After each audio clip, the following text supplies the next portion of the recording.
और आप न्यूज़ चौक देख रहे हैं, मैं हूं सुमित। पश्चिम बंगाल में विधानसभा चुनाव से पहले जिस तरह से मुख्यमंत्री ममता बनर्जी ने ईडी से कागजात छीनने की कोशिश की, अब ये मामला सुप्रीम कोर्ट पहुंच चुका है। इसके बाद सवाल अब ये उठ रहा है कि क्या ममता बनर्जी जेल जा सकती है। इस पर बात करेंगे। हमारे साथ सुप्रीम कोर्ट के तमाम वकील मौजूद हैं, इनसे बात करते हैं। किस तरह देख रहे हैं जिस तरह से जो ममता बनर्जी ने किया ईडी के अधिकारियों के साथ, अब ये मामला सुप्रीम कोर्ट पहुंच चुका है, आगे की कार्रवाई कैसे होगी? देखिए, बहुत ही असंवैधानिक है और अनैतिक है।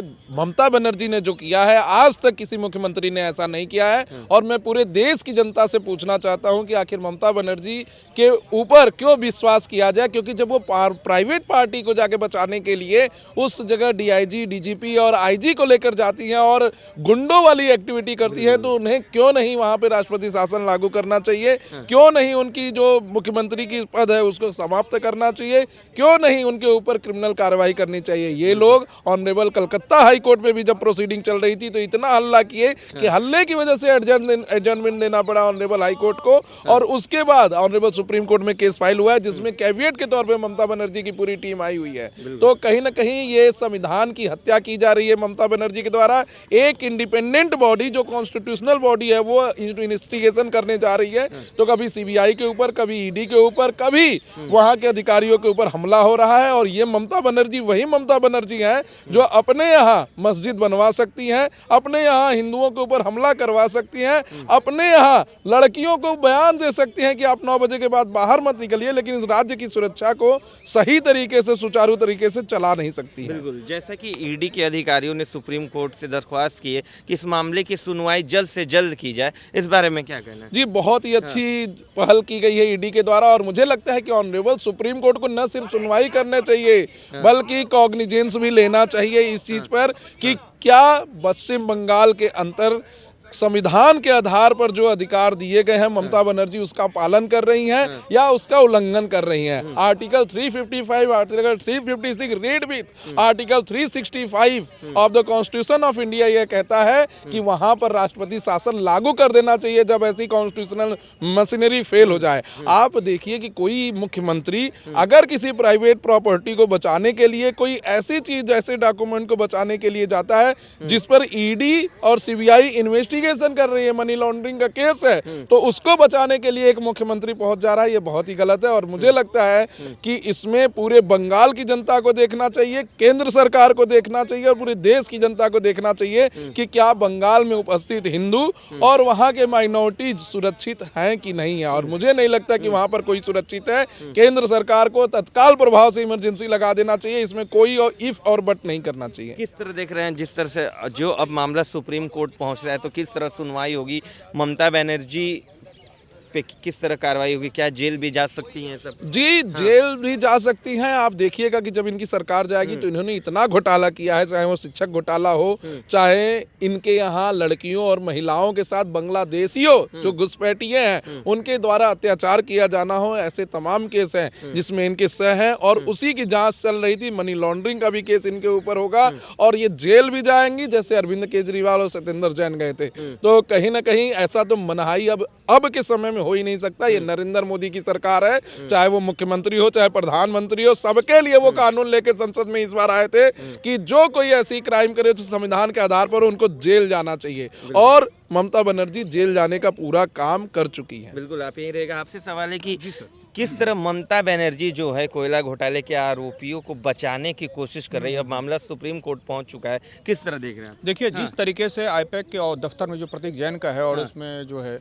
जन स्वराज का प्रशांत किशोर की कंपनी है, प्राइवेट कंपनी है, और उस कंपनी में ईडी ने कुछ फाइनेंशियल इरेगुलरिटीज हुआ, जो अनियमितताएं हुई, उसको हवाला का कुछ काम हो रहा था वहाँ पे ईडी का छापा पड़ा और अपनी शासन के जो प्रशासन के लोग आईजी डीआईजी को लेकर ममता बनर्जी वहाँ पहुंची और जिस तरीके से फिर बाद में अगले दिन वो कोलकाता की सड़कों पे उतरी हैं और फिर हाईकोर्ट तक में प्रोसीडिंग, वो कहीं ना कहीं उनकी संलिप्तता दर्शाती है कि कहीं ना कहीं रोल उनका है, कुछ ऐसा है जो अगर खुल गया तो ममता बनर्जी जो है बर्बाद हो जाएंगी, उनका राजनीतिक करियर जो है खत्म हो जाएगा। इसके डर की वजह से वो सरकारी जो काम एजेंसी उसके काम नहीं करने दे रही है, उसके लिए जो है ईडी जो है यहाँ पे आर्टिकल 32 के अंतर्गत डायरेक्ट सुप्रीम कोर्ट में उन्होंने गुहार लगाई है ईडी ने।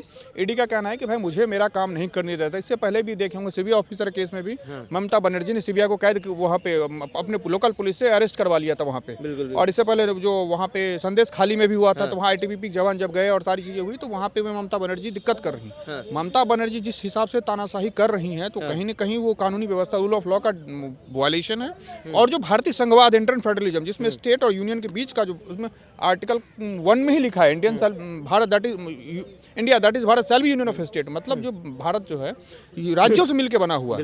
तो अगर एक राज्य का मुखिया अगर इस तरीके का गैर संवैधानिक काम करे, उसमें मैं चाहूंगा कि सुप्रीम कोर्ट तुरंत स्वतः संज्ञान लेकर के, अब चूंकि उनके पास आई हुई है रेट, इस पे ममता बनर्जी को जो है नोटिस इशू करके उसमें उनका पूछे, और उसके बाद चीफ जस्टिस, राष्ट्रपति और प्रधानमंत्री और विपक्षी दल के नेता आपातकाल बैठक करके इससे, चूंकि अगर आप देखेंगे आर्टिकल 356, 355 और 365 में राज्य में अगर संवैधानिक तंत्र फेल हो जाते हैं, तो उस पर राज्य केंद्र का काम है उसको ठीक करना और उस पर राष्ट्रपति शासन लगाना। जो जितने चीजें हो रही हैं, महिलाओं के साथ बलात्कार हो रहे हैं, टीएमसी के नेता खुलेआम किसी लड़की को उठा ले रहे हैं, वहाँ पंचायती इलेक्शन सही से नहीं हो रहा है, तो कहीं न कहीं पूरी, अब इससे ज्यादा क्या हो सकता है, सारे हम मार दिए जा रहे हैं। तो कहीं न कहीं राष्ट्रपति शासन लगाने की एकदम जरूरी है।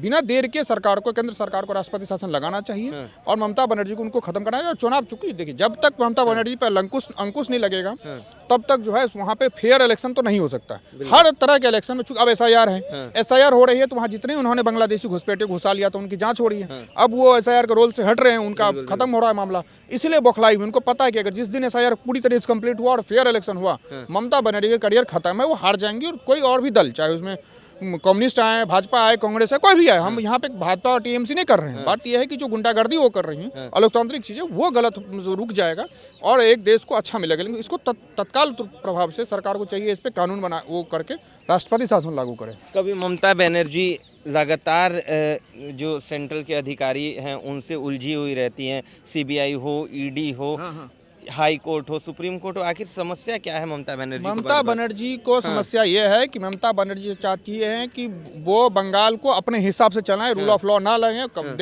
भारत संसद द्वारा पारित किसी भी कानून को ना माने और किसी भी एजेंसी के काम को ना करने दे, और निरंकुश होकर चलना चाहती है। ये सीधा सीधा तानाशाही है और ये बहुत गलत है, क्योंकि हर मनोज नरुला बनाम भारत संघ 2014 के मामले में सुप्रीम कोर्ट ने साफ कह दिया कि एक राज्य का मुख्यमंत्री होने के नाते, प्रधानमंत्री, देश का प्रधानमंत्री के नाते होने के आपका एक कंपोजिटरी ड्यूटी है देश के प्रति कि आप लोक व्यवस्था बनाए रखेंगे। इसमें उस जजमेंट का ममता बनर्जी हर दिन वायलेट करती है।